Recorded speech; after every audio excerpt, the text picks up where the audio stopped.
আরে বন্ধুরা সবাই কেমন আছো? আশা করছি তোমরা সবাই ভালো আছো, আমিও ভালো আছি। এখন একটা নতুন রেসিপি করব, মাছের ডিমের বড়া।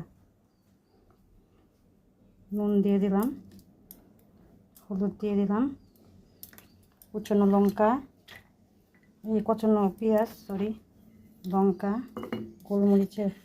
গোলমরিচের গুঁড়ো,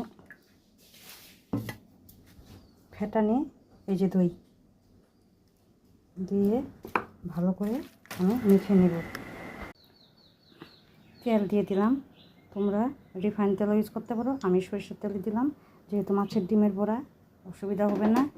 ডিম বড়াগুলো এক এক করে আমি ছেড়ে দেব। বন্ধুরা শব্দ শুনেছো? কত আওয়াজ, মানে বৌমা শাশুড়ির যুদ্ধ হইতেছে। বন্ধুরা আমার সুন্দর মাছের ডিমের বড়া হয়ে গেছে। তোমরা এইভাবে ঘরে খেয়ে তোমাদের যদি এই মাছের ডিম বড়া, তাহলে অবশ্যই লাইক শেয়ার অবশ্যই করে দিও। টাটা।